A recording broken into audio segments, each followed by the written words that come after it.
ഇന്നത്തെ നമ്മുടെ class minor disorders of pregnancy അല്ലെങ്കിൽ അഥവാ ഗർഭാവസ്ഥയിലെ അസ്വസ്ഥതകൾ, ചെറിയ ചെറിയ അസ്വസ്ഥതകൾ ഗർഭകാലങ്ങളിൽ ഉണ്ടാകാറുണ്ട്. അതിനെക്കുറിച്ചാണ് ഇന്ന് നമ്മുടെ ക്ലാസ്, നമ്മുടെ ഇന്നത്തെ ടോപ്പിക്ക്. ആദ്യമായിട്ട് നമുക്ക് പറയാനായിട്ട് പോകുന്നത് എന്താണ് ഇതിൻ്റെ കാരണം.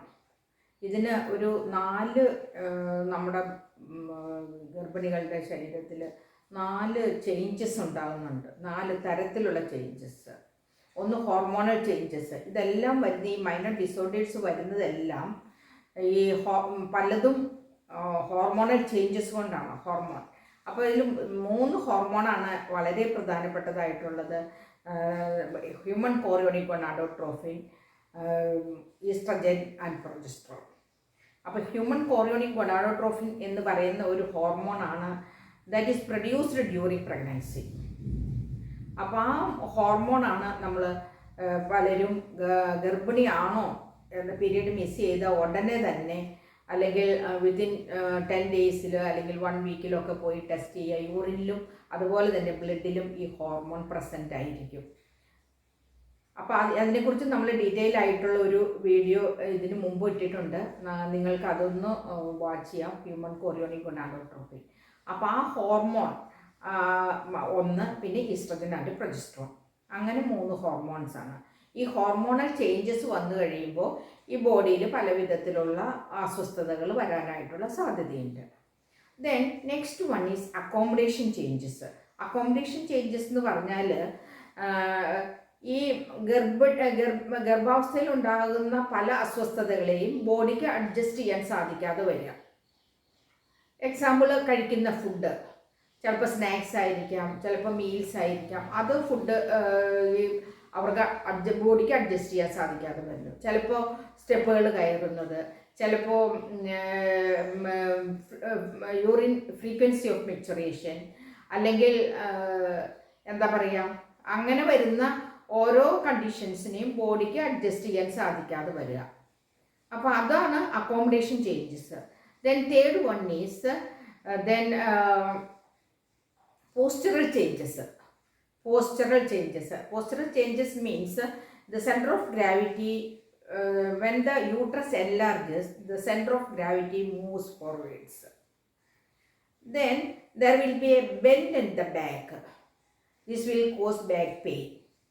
അപ്പോൾ അങ്ങനെ ബെൻഡ് ബാക്കിൽ വരുമ്പോൾ ബാക്ക് പെയിൻ വരാനായിട്ടുള്ള സാധ്യതയുണ്ട്.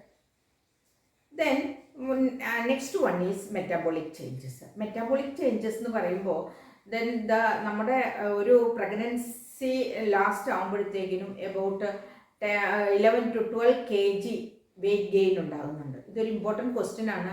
That is the average weight gain during pregnancy. That is 11 to 12 kg ആണ് ആ വെയിറ്റ് ഗെയിൻ വരുന്നത്. ദെൻ ആ വെയിറ്റ് ഗെയിൻ എന്ന് പറയുന്നത് fat is stored in the body, nutrients are stored in the body, and also glucose is stored in the body. അങ്ങനെ പല വിധത്തിലുള്ള fetal wait, ഫീറ്റസിൻ്റെ wait, പ്ലാസൻ്റയുടെ wait, ഇതെല്ലാം കൂടെ കൂടിയിട്ടാണ് ഈ 12 kg വരുന്നത്. അപ്പോൾ അതുപോലെ തന്നെ insulin is also produced. That is അപ്പോൾ ചിലർക്ക് ഡയബറ്റീസ്, ഈ പ്രഗ്നൻസിയിൽ ഡയബറ്റീസ് വരാനായിട്ടുള്ള സാധ്യതയുണ്ട് ആ ഇൻസുലിൻ്റെ പ്രൊഡക്ഷൻ കൂടിയിട്ട്. അപ്പോൾ അങ്ങനെ വരുന്ന ആ മെറ്റാബോളിക് ചേഞ്ചസ്. അപ്പോൾ നമ്മൾ 4 കാര്യങ്ങളാണ് പറഞ്ഞത്. That is the changes. ഈ ചേഞ്ചസ് കൊണ്ടാണ് ബോഡിയിൽ ചില അസ്വസ്ഥതകളും പ്രയാസങ്ങളും ഉണ്ടാകുന്നത്. Then first one is hormonal changes, second one is that is accommodation changes, third one is postural changes, and fourth one is metabolic changes. Then we can all the systems. പിന്നെ അടുത്ത് നമ്മൾ പോകുന്നത് all the systems are affected. ഈ changes വരുമ്പോൾ എല്ലാ സിസ്റ്റത്തിലും നമുക്കത് കാണാനായിട്ട് സാധിക്കും. Then digestive system, muscular system, then urinary system, and also nervous system and integument system et cetera. ഇതെല്ലാ സിസ്റ്റത്തിനെയും ഇത് ബാധിക്കുന്നുണ്ട്. അപ്പോൾ ആദ്യമായിട്ട് നമുക്ക് ഡൈജസ്റ്റീവ് സിസ്റ്റം നോക്കാം. ഡൈജസ്റ്റീവ് സിസ്റ്റത്തിൽ ആദ്യമായിട്ട് നമ്മൾ ഡിസ്കസ് ചെയ്യാൻ പോകുന്നത് നോസിയ ആൻഡ് വോമിറ്റിംഗ് ആണ്.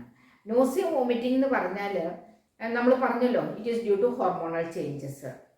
Then mostly it is relieved by 12 weeks. Sometimes it will extend up to labour വരെ അത് നീണ്ടുപോകാനായിട്ടുള്ള സാധ്യതയുണ്ട്. അപ്പോൾ അങ്ങനെ വരുന്ന if the condition is severe, that is we will call a term or we will say that it is a hyperemesis gravidarum. ഹൈപ്രമിസിസ്, ഈ nausea vomiting ഒക്കെ അങ്ങ് കൂടുതലായി വരുന്ന ഒരു കണ്ടീഷനിലാണ് നമ്മൾ പറയുന്നത് അതിനെ ഹൈപ്രമിസിസ് ഗ്രാവിഡാരം എന്ന് പറയുന്നത്. അപ്പോൾ ഹൈപ്രമിസിസ് ഗ്രാവിഡാരത്തിൽ നമ്മൾ ബേബി വെയിറ്റ് കുറയാനായിട്ടുള്ള സാധ്യതയുണ്ട്. At the same time premature ലേബറിനുള്ള സാധ്യതയുണ്ട്. അമ്മ വളരെ വീക്കായി ക്ഷീണിച്ചു പോകാനായിട്ടുള്ള സാധ്യതയുണ്ട്. കീറ്റോൺ ബോഡീസ് പ്രൊഡ്യൂസ് ചെയ്യും, എന്നുവെച്ചാൽ വോമിറ്റ് ചെയ്ത് പോവുകയാണ്. അപ്പോൾ അങ്ങനെ വരുമ്പോൾ കീറ്റോൺ ബോഡീസ് പ്രൊഡ്യൂസ് ചെയ്യും. അങ്ങനെയുള്ള അമ്മയ്ക്ക് പലവിധ പ്രശ്നങ്ങളും ഉണ്ടാവും. അതോടൊപ്പം തന്നെ ബേബി വെയിറ്റ് കുറയാനായിട്ടുള്ള സാധ്യതയുണ്ട്, പ്രിമച്വർ ലേബറിനുള്ള സാധ്യതയുണ്ട്. അപ്പോൾ നമ്മൾ what advice we will give to the mother, എന്താണ് ഈ കണ്ടീഷനിൽ നമുക്ക് പറയാനായിട്ടുള്ളത്? ദെൻ ഈ വോമിറ്റിംഗ് തടയാനായിട്ട് എന്ന് പറഞ്ഞാൽ ചെറിയ ടിപ്സാണ് നമ്മൾ ഉദ്ദേശിക്കുന്നത്. അതിൽ നമ്മൾ ആദ്യമായിട്ട് പറയാനായിട്ട് പോകുന്നത് that is the carbohydrate snack or meal at bed ടൈമിൽ ഒരു കാർബോഹൈഡ്രേറ്റ് മീൽസ് അല്ലെങ്കിൽ സ്നാക്സ് കഴിച്ചു കഴിഞ്ഞാൽ മോർണിംഗിലുള്ള ഹൈപ്പോഗ്ലൈസീമിയ കൺട്രോൾ ചെയ്യാനായിട്ട് സാധിക്കും. At the same time then എഴുന്നേൽക്കുന്നതിന് മുമ്പായിട്ട്, that is before getting up from the bed, that is we can advise them to take a toast or bread or biscuits like that. That is after 1 hour or half an hour only they have to take the breakfast. Then if the condition is severe, they have to seek medical advice. അതാണ് നമ്മൾ പറയുന്നത്. അതുപോലെ തന്നെ meals, small മീൽസാണ് നമ്മൾ എപ്പോഴും advice ചെയ്യുന്നത്. Then salads and fruits, vegetables like that, small meals instead of A heavy meal. അപ്പോൾ അങ്ങനെയുള്ള ആ അഡ്വൈസും കൂടെ അതാണ് ഈ സമയത്ത് നമുക്ക് അവർക്ക് അഡ്വൈസ് കൊടുക്കാനായിട്ടുള്ളത്. അപ്പോൾ വളരെ സിവിയർ ആണെങ്കിൽ അവർക്ക് ഹോസ്പിറ്റലിൽ അഡ്മിഷനും അതുപോലെ ഡ്രിപ്പും അതിൻ്റെയൊക്കെ ആവശ്യമുണ്ട്. Then another condition is nausea vomiting നമ്മൾ കഴിഞ്ഞു. Second one is then heartburn എന്ന് പറയുന്നത് നമ്മളൊരു നെഞ്ചിരിച്ചിൽ എന്നൊക്കെ നമ്മൾ പറയും. ദെൻ ടൈലിസം എന്ന് പറഞ്ഞാൽ എന്താണ്, വായിൽ വെള്ളം തെളിയുന്നു.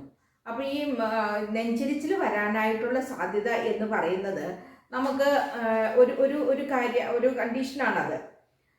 Then cardiac sphincter relaxes. ഈ കാർഡിയാക് സ്പിങ്ക്റ്റർ എന്ന് പറഞ്ഞാൽ മസിൽ റിലാക്സ് ചെയ്യുന്നു during pregnancy due to the effect of progesterone. അപ്പോൾ ആ പ്രൊജസ്ട്രോണിൻ്റെ ഇഫക്റ്റ് കൊണ്ട് കാർഡിയാക് സ്പിങ്ക്റ്റർ റിലാക്സ് ചെയ്യുന്നത് കൊണ്ട് there will be chances of heartburn ഉള്ള സാധ്യത വളരെ, നെഞ്ചരിച്ചിൽ വരാനായിട്ടുള്ള സാധ്യതയുണ്ട്. അപ്പോൾ അവിടെ നമുക്ക് ഈ നെഞ്ചരിച്ചിലും അതിനോടുകൂടി ഞാൻ നേരത്തെ പറഞ്ഞല്ലോ ടൈലിസം, വായിൽ വെള്ളം തെളിയുക, അപ്പോൾ അത് രണ്ടും കൂടെ ചേർന്ന് വരുന്ന ഒരു കണ്ടീഷൻസാണ്. അപ്പോൾ അതിൽ നമ്മൾ അഡ്വൈസ് ചെയ്യുന്നത് സ്മോൾ മീൽസ് ആണ് at intervals and also then avoid fried and fatty food. Fried ചെയ്തതും ഫാറ്റി ആയിട്ടുള്ള ഫുഡ്സ് നമ്മൾ അവോയ്ഡ് ചെയ്യാനായിട്ട് പറയുന്നുണ്ട്. Then while sleeping they can use more pillows. ഒന്ന് തലയ്ക്കിൽ വെക്കുക, അല്ലെങ്കിൽ കാലിൻ്റെ ഇടയിൽ വെക്കുക, ബാക്കിൽ വെക്കുക, അബ്ഡോമിനെ സപ്പോർട്ട് ചെയ്യുക, so that they will get A good sleep. More than that they are advised to lie down on the right side. Then and also in the reclining position, വളഞ്ഞു കിടക്കുക, അങ്ങനെ ഒരു പൊസിഷനും നമ്മൾ അഡ്വൈസ് ചെയ്യുന്നുണ്ട് ഈ കണ്ടീഷനിൽ. ദെൻ ഈ ടൈലിസ് എന്ന് പറഞ്ഞാൽ വായിൽ വെള്ളമൊക്കെ തെളിയുമ്പോൾ അവരോട് നമ്മൾ പറയുന്ന, സാധാരണ വീടുകളിലൊക്കെ പറയുന്ന ഒരു ടിപ്സാണ്, എന്തെങ്കിലും ചിലർക്ക് മധുരമുള്ള എന്തെങ്കിലും സ്വീറ്റായിട്ടുള്ള ചോക്ലേറ്റോ അതുപോലെയുള്ള സാധനങ്ങൾ കഴിച്ചാൽ അത് കുറച്ചുകൂടെ താല്പര്യമായിരിക്കും. ചിലർക്ക് സ്പൈസി ആയിട്ടുള്ള എന്തെങ്കിലും ഏലക്കയൊക്കെ പോലെയുള്ള സാധനങ്ങൾ അല്ലെങ്കിൽ ഗ്രാമ്പു പോലെയുള്ള സാധനങ്ങളൊക്കെ വായിലിട്ടൊന്ന് ചൂയിങ്. അപ്പോൾ അത് നമ്മൾ അഡ്വൈസ് ചെയ്യുന്നുണ്ട് അങ്ങനെ. Then another condition is constipation. Constipation എന്ന് പറഞ്ഞാൽ അത് വളരെ ഒരു എന്താ പറയുക, കൂടുതലായിട്ട് വരുന്നത് ലേറ്റർ പ്രഗ്നൻസിയിലാണ്. അപ്പോൾ ലേറ്റർ പ്രഗ്നൻസിയിൽ വരാനായിട്ടുള്ള സാധ്യത എന്ന് പറഞ്ഞാൽ ഈ അബ്ഡോമൻ വലുതായി യൂട്രസ് വലുതായി വരുന്നതോടുകൂടി ഈ കോളനെ സപ്രസ് ചെയ്യുന്നു. അപ്പോൾ കോളൻ ഈസ് മിസ്പ്ലേസ്ഡ്. അപ്പോൾ അങ്ങനെ വരുമ്പോൾ അവർക്ക് കോൺസ്റ്റിപ്പേഷൻ വരുന്നുണ്ട്. അപ്പോൾ അവർക്ക് വരുന്ന ഒരു അഡ്വൈസ്, നമ്മൾ അവർക്ക് കൊടുക്കുന്ന ഒരു അഡ്വൈസ് എന്ന് പറഞ്ഞാൽ ദെൻ വെജിറ്റബിൾസ് ആൻഡ് ഫ്രൂട്ട്സ്, പിന്നെ we are advise to take them adequate fluids, then mild exercises എന്ന് പറഞ്ഞാൽ വാക്കിംഗ് പോലെയുള്ള എക്സർസൈസസ് നമ്മൾ പറയുന്നുണ്ട്. ദെൻ മോർണിംഗിൽ രാവിലെ തന്നെ lukewarm water, if they are taking a lukewarm water it will be good for them. അപ്പോൾ ഈ ഒരു കാര്യങ്ങളൊക്കെ ചെയ്ത് കഴിഞ്ഞാൽ ആ കോൺസ്റ്റിപ്പേഷൻ റിലീവ് ചെയ്ത് പോകാനായിട്ടുള്ള സാധ്യതയുണ്ട്. മൈനർ ഡിസോർഡേഴ്സ് ഓഫ് പ്രഗ്നൻസിയുടെ കണ്ടിന്യൂഷനായിട്ട് അടുത്തായിട്ട് നമ്മൾ പറയാനായിട്ട് പോകുന്നത് പൈക്ക എന്ന് പറഞ്ഞാൽ കൊതി തോന്നുക, ചില ഭക്ഷണങ്ങളോട് ചില സബ്സ്റ്റൻസിനോടൊക്കെ കൊതി തോന്നുന്ന അതിനെയാണ് നമ്മൾ പൈക്ക എന്ന് പറയുന്നത്. അപ്പോൾ it is the term used when the mother craves for certain foods or unnatural substances, pica, PICA. Then this is the what we can say that if the condition, if the mother takes unnatural substances എന്ന് പറഞ്ഞാൽ കരിയോ മണ്ണോ അതുപോലെയുള്ള substances, ചിലപ്പോൾ ചില ഫുഡിനോട് താല്പര്യമുണ്ട്, പക്ഷെ at the same time unnatural ആയിട്ടുള്ള സബ്സ്റ്റൻസിനോടും താല്പര്യമുണ്ട്. അപ്പോൾ if the mother takes unnatural substances, charcoal, soil etcetera, then they have to seek medical advice.